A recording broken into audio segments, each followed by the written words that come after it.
नमस्कार, knocking-news.com में आपका स्वागत है। मैं हूं गिरिजेश वशिष्ठ।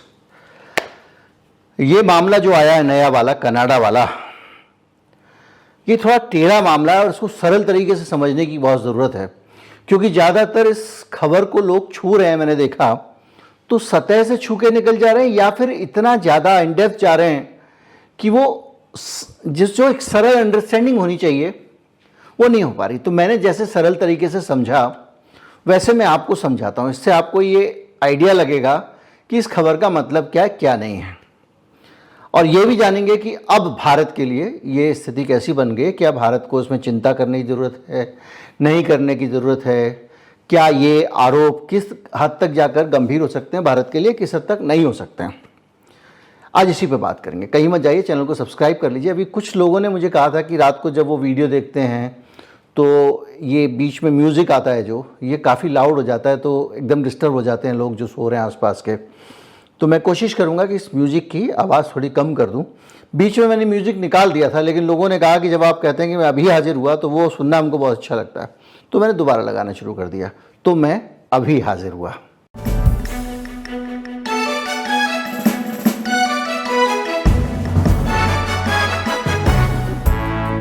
क्या है खबर? पूरी की पूरी खबर यह है कि अभी हाल में कनाडा का कहना है कि उसने अपने भारत के 6 राजनयिकों को, जिसमें एक वहाँ पर जो हमारे उच्चायुक्त थे। क्या होता है कि जो कॉमनवेल्थ कंट्री हैं, जो पहले कॉमनवेल्थ कंट्री कौन से हैं, जैसे कॉमनवेल्थ गेम होता है ना, तो उन्हीं कंट्रीज़ का होता है, उन्हीं देशों का होता है जो कॉमनवेल्थ कंट्री हैं। तो कॉमनवेल्थ क्या, यानी वो देश जो अंग्रेज़ों के गुलाम थे, वो कॉमनवेल्थ कंट्रीज़ करके उन्होंने एक अपना संगठन बनाया हुआ है। और उसमें यह है कि एक दूसरे के देश में जो हम अपने प्रतिनिधि रखते हैं, या राजदूत कहिए या कुछ भी कहिए रखते हैं, तो थोड़ा हाई लेवल का अधिकारी रखते हैं, ज़्यादा एक्सेस देते हैं, और वो कहलाता है हाई कमिश्नर।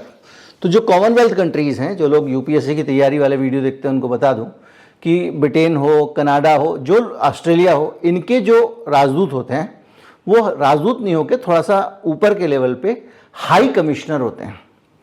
तो भारत के जो हाई कमिश्नर हैं उनको वहाँ से चलता कर दिया गया, और उनके साथ में 6 और डिप्लोमेट्स को भी हटा दिया कनाडा ने। ऐसा कनाडा का दबाव है, और भारत सरकार का कहना है कि हमने उनको बुला लिया क्योंकि हमारे जो वहाँ पर जो राजनयिक थे उनको खतरा था, उनके जीवन को खतरा था, इसलिए हमने बुला लिया।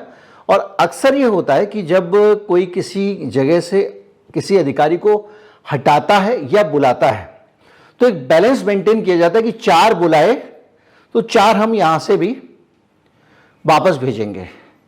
तो हमने 6 बुलाए तो 6 को निकाल दिया भारत से, और उनको कहा जाता है कि आपका 24 घंटे का समय है और अब आप जो है वो पहुँच जाइए भारत में, वरना आपके साथ में क्या होगा, आपके साथ में एक सामान्य नागरिक की तरह व्यवहार किया जाएगा। एक डिप्लोमेट की जो इम्यूनिटी होती है वो आपको नहीं मिलेगी। बहुत सारे मामलों में, जैसे डिप्लोमेट को आप गिरफ्तार नहीं कर सकते, ये नहीं कर सकते, वो नहीं कर सकते, बहुत सारी चीज़ें हैं, उसको पुलिस एक्शन नहीं हो सकता, बहुत बड़ा एक प्रोटोकॉल है। तो वो फिर आपका ख़त्म हो जाता है, फिर आम नागरिक हो जाओगे। तो किसी भी दिन पुलिस पकड़ लेगी, आपको पकड़ चाहेगी। तो क्यों? क्योंकि अब आप डिप्लोमेट नहीं रहे, आपको कह दिया गया आप चले जाइए। तो निकाल देते हैं राजदूत। देखा नहीं, राजदूत को निकाल दिया भारत ने पाकिस्तान कहता है भारत के राजदूत को वापस भेज दिया, उस तरह से। तो ये 6 आदमी जो है उधर के गए, 6 इधर के गए। इससे क्या होगा, क्या फर्क पड़ेगा? है क्या कि ये जो 6 आदमी थे ना, ये भारत के वहाँ भारत की तरफ से भारत के प्रतिनिधि थे। ऐसे समझिए कि भारत सरकार जो कुछ बोलती थी वो यही लोग वहाँ की सरकार, वहाँ के सिस्टम को बताते थे, और वहाँ वो जो कुछ बोलते थे वो वहाँ से यहाँ पता करते चलता था। तो ये जो राजदूत थे, ये हट जाने के कारण दोनों के बीच में बहुत सारे राजनयिक संबंधों पे बुरा असर पड़ेगा, क्योंकि दोनों के बीच में संवाद नहीं हो पाएगा। यानी जैसे आपका कोई आदमी वहाँ किसी आगरा शहर में, तो आपको कोई काम होता है तो आपने एक आदमी रखा हुआ आगरा में कि भैया आगरा का काम हो तो ये करके आएगा, आगरा से वो आदमी हट जाए तो आगरा का काम कैसे होगा। ऐसे समझिए कि वहाँ से हमारे डिप्लोमेट हट गए। इससे क्या फ़र्क पड़ेगा? अब एक सवाल ये आता है, फर्क ये पड़ेगा कि पूरा जो काम होता है, पहले भी हम लोग 40 लोगों को निकाल चुके हैं भारत से। जिन लोगों को वीज़ा लेना है, जिन लोगों को पासपोर्ट लेना है, जो भारत के नागरिक हैं, उनके हितों की रक्षा करने का सवाल है, उनके साथ कुछ गलत हो रहा है, कुछ कर रहा है, तो जो दूतावास से उनको मदद मिलती है, उन सब चीज़ों पे इससे असर पड़ेगा। तो क्या पड़ जाए, अब आप ये कहोगे। तो इस पे जाने से पहले आपको ये समझना पड़ेगा कि इसकी हिस्ट्री क्या है, क्योंकि निकालने के साथ ही वहाँ पुलिस ने भी प्रेस कॉन्फ्रेंस की, वहाँ पे वहाँ के जो राष्ट्रपति हैं जस्टिन ट्रूडो, उन्होंने भी प्रेस कॉन्फ्रेंस की और भारत पे बड़े सारे गंभीर टाइप के आरोप लगाए कि ये उनके नागरिकों की हम हत्या वगैरह करवाते हैं, ये करते हैं, वो करते हैं। अब ये पूरा जो आरोप लगाए हैं, इनको आप अच्छी तरह से समझ जाओगे, और समझने के लिए आपको थोड़ा अतीत में जाना पड़ेगा। मैं पहले वीडियो बना चुका हूँ कि बहुत सारे खालिस्तान आंदोलन जब चला, उस दौरान में भी 80 के दशक में भी, तो जो यहाँ से खालिस्तानी कनाडा जाते थे, भाग के पहुँच जाते थे खालिस्तान समर्थक, उनको कनाडा जो है वो प्रोटेक्शन देता था। और कई बार उस समय सरकार ने जब उनसे कहा कि भाई इसका आप भेज दो, डिपोर्ट कर दो इस आदमी को, क्योंकि इसने ये हत्या की है, इसने ये, तो वो लोग नहीं करते थे वो उसको, तो वो उनकी एक नीति पुरानी बनी हुई है, जो भी है। तो क्या इस वजह से बड़ी संख्या में खालिस्तान का जो एक्टिविज्म है वो कनाडा में एग्जिस्ट करता है। कनाडा में, अमेरिका में बहुत सारे लोग ऐसे हैं जो खालिस्तान अलग से बनाने का आंदोलन चला रहे हैं। निश्चित तौर पे जब खालिस्तान अलग से बनेगा तो भारत के अंदर से बनेगा। भारत सरकार कहेगी हमारे देश के टुकड़े करने की कोशिश हो रही है, तो कनाडा, वहाँ पे कनाडा का आंदोलन चलता है। तो वहाँ पर जो है एक आदमी था, नाम था हरदीप सिंह निज्जर, गुरुद्वारे से निकल के जा रहा था और उसको कार में कुछ लोगों ने गोली मार दी। जब ये गोली मार के हत्या कर दी गई, तो इस हत्या के बाद में आरोप लगा कि ये काम भारत सरकार ने करवाया है, भारत की एजेंसियों ने करवाया है, ये कनाडा ने आरोप लगाया। तो उससे जो बहुत सारे संबंध खराब हुए थे, जो 40 राजनयिक निकाले गए थे, वो पूरा दौर पुराना आ गया। अब इसको एडवांस तरीके से समझते हैं तो ये कहानी कनाडा का स्पेसिफिक आरोप क्या है, इसका पता चलता है पिछले साल 14 अक्टूबर को 2023 में वॉशिंगटन पोस्ट ने इस चीज़ को रिपोर्ट किया है। और उसमें वहाँ पर एक मीटिंग हुई, कहाँ पे, सिंगापुर में। उसमें हमारे जो डोवाल साहब हैं, राष्ट्रीय सुरक्षा सलाहकार, और रॉ चीफ हमारे यहाँ से गए थे, और इसी तरह से कनाडा के भी बड़े बड़े अधिकारी आए थे। उन अधिकारियों की ये गुप्त बैठक हुई, और उस गुप्त बैठक में वॉशिंगटन पोस्ट के मुताबिक कनाडा वालों ने ये कहा कि देखो भैया, ऐसा है कि ये जो मामला है, इस मामले को अब 3-4 महीने में हमारे यहाँ कोर्ट में जाएगा। जब कोर्ट में जाएगा तो बहुत सारे इसमें सबूत वगैरह वगैरह पेश किए जाएंगे, और बहुत सारी चीज़ें इसमें आगे आएंगी। तो जब ये आगे आएंगी, सबूत पेश किए जाएंगे, तो अभी तक जो हमारी बातचीत हो रही है, अंदर अंदर हो रही है। देश के तौर पे हम आपसे मसला उठाते हैं, आप हमसे मसला उठाते हो, लेकिन उसके बाद ये रह नहीं पाएगी, इसलिए इसका कोई ना कोई रास्ता निकालना चाहिए। तो इन्होंने ये कहा हमारी तरफ से, डोभाल साहब ने, होने दो सार्वजनिक, जो भी सार्वजनिक हो आपके पास, व्हाटएवर सबूत कुछ भी हो आपके पास, हम तो डिनाई कर देंगे, झूठ है, हम नहीं मानेंगे। ऐसा वॉशिंगटन पोस्ट ने छापा है। मतलब उन्होंने जब ये कहा कि आपके खिलाफ ये सबूत वगैरह हैं भारत के खिलाफ, तो उन्होंने कहा ठीक है, होने दो, जब होंगे तो हम, जब आएंगे पब्लिक होंगे तो हम कह देंगे नहीं, हम, ये झूठ है। अब क्या हुआ, अब इसके बाद में इस बातचीत के बीच में जो जो सबूत उन्होंने बताए, उन्होंने कहा आपके वहाँ पे क्या हो रहा है, कि किस तरह से ये हत्याएं हो रही थी, कि वहाँ पर जो संजय वर्मा है, जो हाई कमिश्नर है भारत के कनाडा में, और वहाँ के और भी कुछ अधिकारी, 6 अधिकारियों का नाम कनाडा ने लिया। ये अधिकारी क्या करते थे कि यहाँ पे जो अलग अलग जगह थी, वहाँ से पता लगाते थे कि कौन कौन खालिस्तान समर्थक यहाँ एक्टिव है, और वो सूचना वो दिल्ली में देते थे उच्च स्तर पे। किसको देते थे, तो उसमें नाम आया डोभाल साहब को, जो उस वक्त रॉ के चीफ थे, उनको, और उसके साथ ही गृह मंत्री अमित शाह को। और ये सूचनाएं देने के बाद यहां से रॉ क्या करता था कि लॉरेंस बिश्नोई गिरोह, अब ये साल भर पहले बोल चुका है वो, अभी ये ऐसा नहीं कि बाबा सिद्दीकी कांड के बाद उसका नाम उन्होंने उठा दिया। उन्होंने कहा कि लॉरेंस विश्नोई गिरोह के लोगों को ये नाम दे दिए जाते थे और उस लॉरेंस विश्नोई गिरोह के जरिए कनाडा में हत्याएं कराई जाती थी। 2 हत्याओं का उन्होंने जिक्र किया, इसमें निज्जर की हत्या भी थी। तो ये नेटवर्क था कि वहां से जो हमारे दूतावास के लोग हैं, हाई कमिश्नर हैं, वो इंफॉर्मेशन लेते थे और वो इंफॉर्मेशन दिल्ली आती थी और दिल्ली से ये इंफॉर्मेशन आगे गैंग को देते थे और वो हत्याएं कराती थी। उन्होंने कहा कि जब हमने लॉरेंस विश्नोई का नाम लिया, जो छापा है वॉशिंगटन पोस्ट ने, तो डोभाल साहब ने मानने से मना कर दिया। कहा हम नहीं जानते कौन है लॉरेंस विश्नोई। जब उनको बताया गया कि लॉरेंस विश्नोई ये है तो तुरंत कहे हाँ हाँ हाँ वो तो हमारे यहाँ जेल में बंद है, वो तो ऐसा है वैसा है, गैंगस्टर है वगैरह वगैरह। ये उसने छापा है। तो इसके बाद जब ये सारी की सारी चीज़ें सामने आ गई तो उसमें बहुत सारी चीज़ें ये भी निकल के आई कि भैया एक विक्रम यादव है, विक्रम यादव के केस पे भी आते हैं। तो इस तरह की चीज़ें जब उन्होंने बताई तो बताने के बाद जब ये मीटिंग खत्म हुई तो मीटिंग खत्म होने के बाद में चलते चलते डोभाल साहब ने कहा कि ये जो कुछ मीटिंग हुई है ये नहीं हुई है, मान के चलिए हमारे बीच में कोई बातचीत नहीं हुई है, इसको मैं कहीं पे भी रिकॉग्नाइज नहीं करता हूँ, ये कह के वो चले गए। ये वॉशिंगटन पोस्ट ने छापा है। इस पूरी जानकारी के आधार पर कनाडा जो भी कहें वो ये क्लेम करता है कि भारत की सरकार कनाडा के नागरिकों को मरवाती रहती है। अब यहां पर एक सवाल उठता है, तो क्या हो गया, क्या बिगाड़ लेगा कनाडा?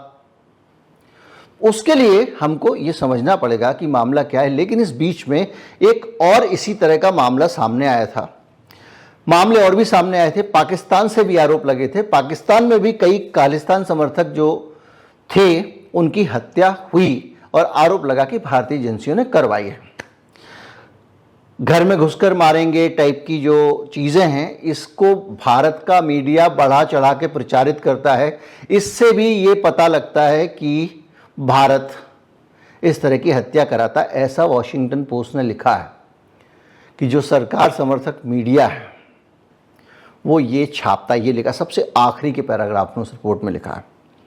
खैर, तो हुआ ये कि इससे जुड़ा हुआ एक और मामला है। एक गुरपरवंत सिंह पन्नू साहब हैं, वकील हैं, वो भी खालिस्तान का आंदोलन चलाते हैं।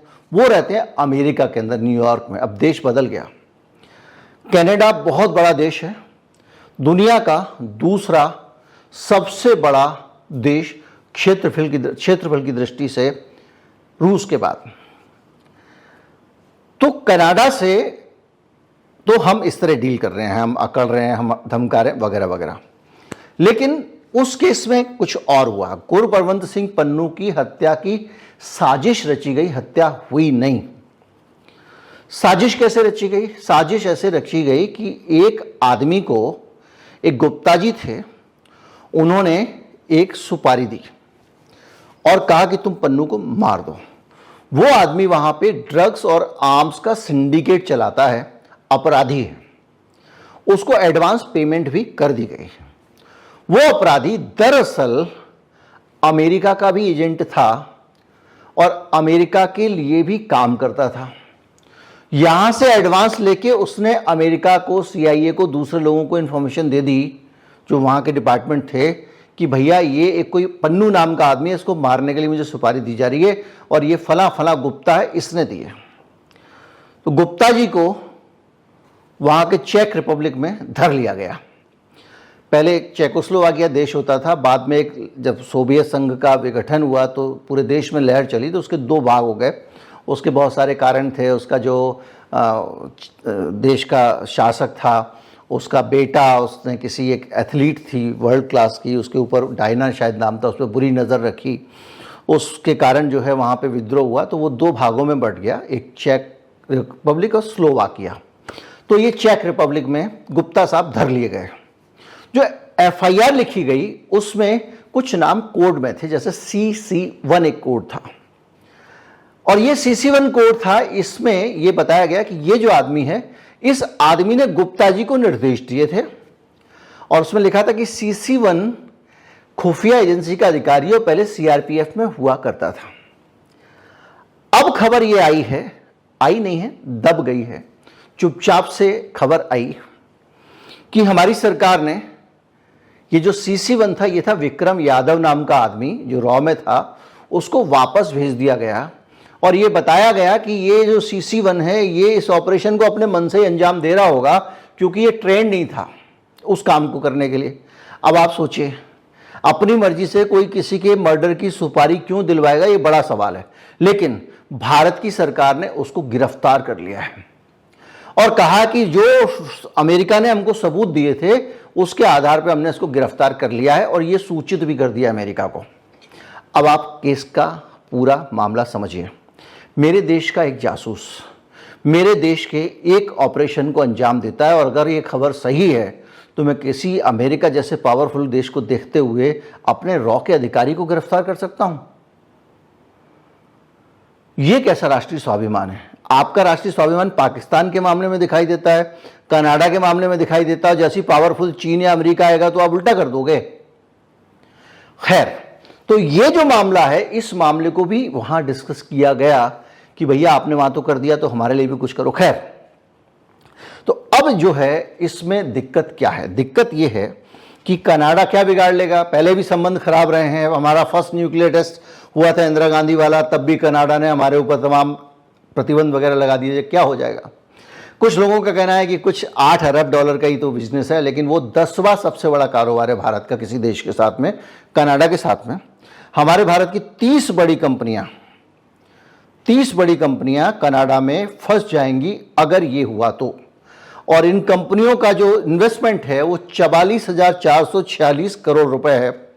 85% भारतीय कंपनियों में जो फंडिंग बढ़ने वाली थी, किस चीज के लिए? इनोवेशन के लिए, वो फंडिंग भी रुक जाएगी। भारतीय कंपनियों द्वारा 17,000 लोगों को जो रोजगार दिया गया है उनके रोजगार पर सवाल हो जाएगा। इस तरह की इसमें IT, software, natural resources, banking की कंपनियां हैं जिसमें विप्रो, इन्फोसिस जैसी कंपनियां भी शामिल है। और ये एक तरह से देखा जाए तो एक आर्थिक फर्क पड़ेगा, लेकिन इस आर्थिक फर्क को भारत बड़ी आसानी से झेल लेगा क्योंकि हमारा केवल $4 अरब का ही निर्यात होता है और इतने का ही हम आयात करते हैं। तो एक ट्रेड बैलेंस है हमारा कनाडा के साथ, ना वो खरीदेंगे ना हम खरीदेंगे। खैर, असल पचड़ा दूसरा है। पचड़ा यह है कि भारत एक ऐसे कनाडा एक ऐसे संगठन का सदस्य है जिसका नाम है फाइव आइज। 5 आइज मतलब 5 आंखें। तो ये 5 आंखें क्या करती है? ये 5 आंखें ये करती है कि इन 5 देशों ने संगठन बनाया। इन 5 आंखों में एक आंख हो गई कनाडा की, दूसरी अमेरिका की हो गई, तीसरी ब्रिटेन की हो गई, चौथी ऑस्ट्रेलिया की हो गई, 5वीं हो गई न्यूजीलैंड की। तो इन 5 देशों ने एक संगठन बनाया, सारे बड़े बड़े देश हैं, और ये तय किया कि भाई साहब आज से कोई गुप्त सूचना मुझे मिलेगी तो मैं तुमको दूंगा और तुम्हें मिलेगी तो तुम मुझको दोगे। तो ये जो गुप्त सूचनाएं हैं, गुप्तचर जानकारियां हैं, उनका ये लोग आदान प्रदान करते हैं नियमित रूप से। तो कनाडा जो आरोप लगा रहा है उस आरोप के पीछे ये माना जा रहा है कि 5 आइज के जो बाकी देश हैं उन्होंने सूचनाएं कनाडा को दी हैं कि ये गेम हो रहा है, और कुछ सूचनाएं कनाडा ने खुद भी अपने खुफिया तरीके से जुटाई हैं, ऐसा माना जा रहा है। तो आज ऐसी स्थिति बनती है जैसा जस्टिन ट्रूडो ने आरोप लगाया कि मैं 5 आइज के साथ इस मसले को उठाऊंगा और भारत पे प्रतिबंध भी लगाया जा सकता है। उससे पूछा गया कि प्रतिबंध लगाओगे? तो उसने कहा नहीं, हमारा अभी जो हमारी टूल किट है उसमें है। मतलब उन्होंने चरणबद्ध तरीके, टूल किट का मतलब कुछ नहीं होता है, एक चरणबद्ध तरीके से प्लान होता है, इसके बाद हम ये करेंगे, अगर ये हुआ तो ये करेंगे, वो सब। तो वो हमारी टूल किट तैयार है और हमारी टूल किट में ये भी है। तो क्या होने वाला है कि अगर ट्रूडो की चलती है तो अमेरिका उसके साथ खड़ा है, ब्रिटेन उसके साथ खड़ा है, ऑस्ट्रेलिया उसके साथ खड़ा है और न्यूजीलैंड उसके साथ खड़ा है। तो इसका अगर ये प्रतिबंध लगाते हैं तो हो सकता है कि अमेरिका भी साथ आ जाए।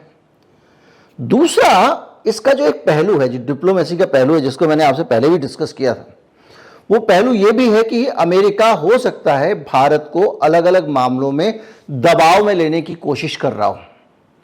क्योंकि ये जो पर्टिकुलर केस है इसमें अमेरिका भी उसी तरह से शामिल है।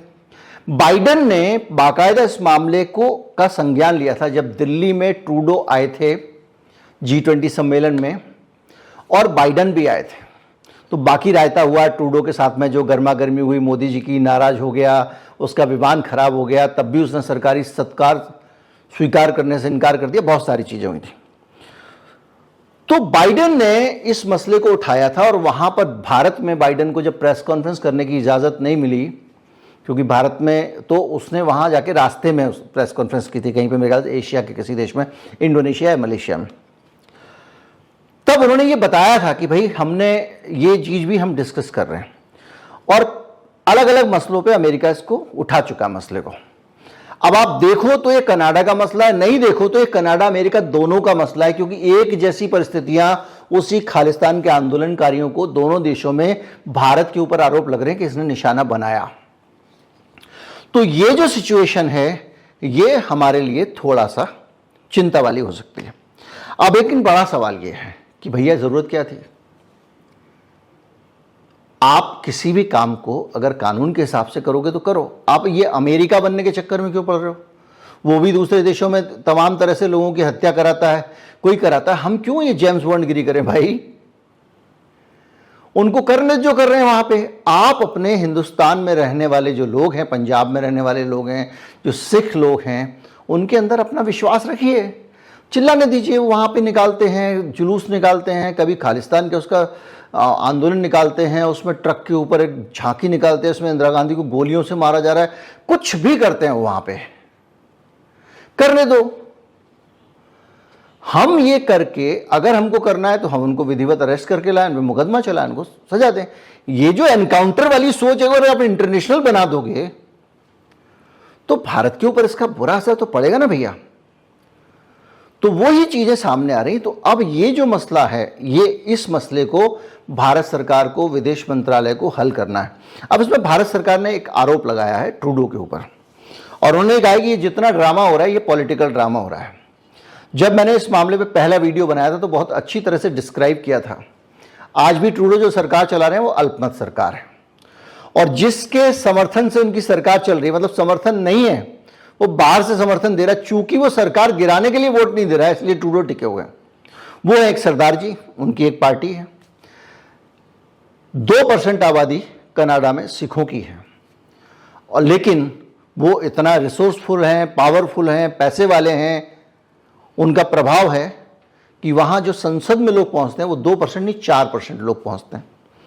तो निश्चित तौर पे किसी एक पार्टी की बहुत स्ट्रांग पोजीशन वहां पे है। तो वो जो सरदार जी उस पार्टी को चलाते हैं वो खालिस्तान के समर्थक माने जाते हैं। अभी उनका बयान भी आ गया इस पूरे घटनाक्रम के बाद में। तो ट्रूडो जो है वो उन्हीं के मदद से सरकार चला रहा था, उन्होंने समर्थन वापस ले लिया, तो अभी लंगड़ी सरकार चल रही है। गिरी इसलिए नहीं, विपक्ष जब भी अविश्वास प्रस्ताव लाता है वो सरदार जी विपक्ष के साथ भी खड़े नहीं होते हैं, तो ट्रूडो बचा हुआ है। अब ट्रूडो को लग रहा है ये चुनाव आने वाले हैं, तो चुनाव से पहले अगर मैं खालिस्तान का मुद्दा उठाऊंगा, सिख का मसला उठाऊंगा, तो जो सिख वोट हैं वो कहेंगे ट्रूडो हमारा भाई है, तुसी साढ़े प्राओ, कोई नहीं, ले लो वोट। उस चक्कर में ट्रूडो को लग रहा है कि मेरी सरकार बच जाएगी, ये उसकी टेंशन है, तो इसलिए बार बार इस मसले को उठा रहा है। लेकिन भैया उसकी जो टेंशन हो राजनीति हो, ठीक है, भारत सरकार ने कहा भी है, लेकिन उस टेंशन राजनीति में ट्रूडो अकेला नहीं है। अगर ये मामला सिर्फ राजनीतिक होता 100%, मेरा मानना यह है कि वो एक इशू को बड़ा करके राजनीति में फायदा उठाना चाह रहा है, लेकिन अगर वो शुद्ध राजनीतिक मामला होता तो फिर ये फाइव आइज वाले जो और अमेरिका के साथ में ये सारी चीजें नहीं होती। इनके बीच में कहीं ना कहीं गुप्तचर सूचनाओं का आदान प्रदान है, और वो हमने अलग अलग पन्नू वाले केस में हमने देख लिया है। तो कुल मिला के ये थोड़ा सा भारत के लिए एक शर्मिंदगी वाली स्थिति बन रही है। अब बात यह है कि सिमरत को नहीं दोष घुसाएं। आज की तारीख में चीन से पंगे लेना है तो भी अमेरिका को इंडिया चाहिए। चीन से भाई राशन की दुकान, चीन सप्लाई लाइन मान लो, चीन मतलब समझो कि दुनिया की फैक्ट्री, छोड़ दो फैक्ट्री कहाँ जाना, आप ऐसे समझो कि आपके मोहल्ले में एक ही राशन की दुकान है, और आप जाते हो उसके पास, वो कभी भी कहता नहीं है चीनी खत्म है। अब आप फंस जाते हो। और उसके घर में एक और भाई है जिससे उसकी पटती नहीं है, तो आप जो है उस भाई के साथ में उसका झगड़ा कराना चाहते हो क्योंकि आप उससे खुन्नस खाते हो। तो आप क्या करोगे? आप जब झगड़ा कराना चाहोगे, चीन का ताइवान से झगड़ा कराना चाहोगे, तो आप चाहोगे कि कोई ऐसा व्यक्ति हो, ऐसी कोई दूसरी दुकान भी हो ताकि कल के दिन इससे राशन मिलना बंद हो जाए तो मैं उससे उठा लाऊं। तो आपको एक और राशन की दुकान चाहिए। तो अमेरिका चाहता है कि एक और उसके पास में कोई सप्लायर हो जो बहुत सारा माल पैदा कर सके। माल पैदा करने के लिए फैक्ट्री चाहिए, फैक्ट्रियां चलाने के लिए आदमी चाहिए। तो चीन जितनी आबादी किसके पास हो सकती है? भारत के पास हो सकती है। तो भारत को जो है वो वहाँ फैक्ट्री खोल दो। तो कुल मिला के वो प्रमोट कर रहे हैं किसी तरह से भारत यहाँ पे प्रोडक्शन शुरू कर दे। लेकिन चीन ने अपना माल जितना एग्रेसिव लेवल पे बनाता है, जितना सस्ता करके रखा हुआ है, जितनी रफ्तार से वहाँ काम करते हैं आदमी, जितना ओवरटाइम करते हैं, बहुत नरक जिंदगी की हुई है। अभी 2-3 दिन पहले मेरी किसी पार्टी में एक डिप्लोमेट थे चीन के, उनसे मुलाकात हुई।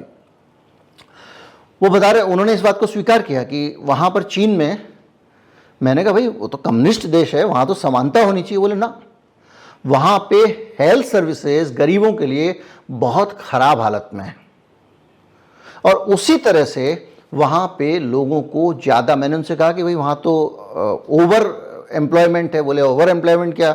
मैंने कहा हर आदमी को वहीं दफ्तर में, फैक्ट्री में लोग पड़े रहते हैं और ज़्यादा घंटे काम करना पड़ता है, ओवर एक्सप्लॉयटेड है। बोले हाँ, ये बात भी सही है क्योंकि लोगों की आबादी वहाँ पर उतनी नहीं जितना काम है। खैर, तो वो पूरा सीन जो है उसमें उसको भारत की ज़रूरत है। किसको? अमेरिका को। इसलिए भी ज़रूरत है। दूसरा यह है कि कभी चीन से किसी का लड़ाई झगड़ा कराना हो तो रूस तो उसका जो दूसरा बड़ा साथी है, उसका पड़ोसी है, वो तो उससे लड़ेगा नहीं।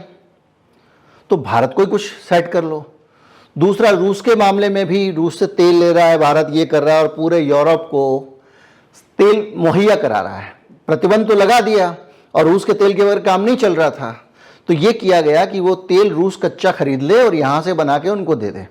तो अंबानी साहब उसको जो है पेट्रोल डीजल में बदलते हैं और फिर वही यूरोप में जाता है। कहने को प्रतिबंध है, माल वही आ रहा है रूस वाला। फिर उन्होंने कहा माल आ रहा है तो कलो इसके रेट पे प्रतिबंध, जो भी है कुल मिला के बहुत ज़्यादा फैल जाएगा। लेकिन अमेरिका को भारत की ज़रूरत है। तो ज़रूरत है तो ये भी अपने आप में स्थिति है कि हम समर्थ हैं, हमारे को ऐसे दो, क्योंकि हमसे भी अटकी है तुम्हारी। लेकिन बीच बीच में अमेरिका जो है वो बहुत सारे मामलों में हमको बीच बीच में झटका देता रहता है। अभी फिर उसने जो है वो पाकिस्तान को पुश करना शुरू किया है। पाकिस्तान को IMF से लोन भी मिल गया है। पाकिस्तान का शेयर बाज़ार भी आसमान पर जाने लगा है। बहुत सारी चीज़ें हो रही हैं। जो भी है, मेरा मकसद था कि ये पूरा मसला सरल भाषा में आपको समझा दूं।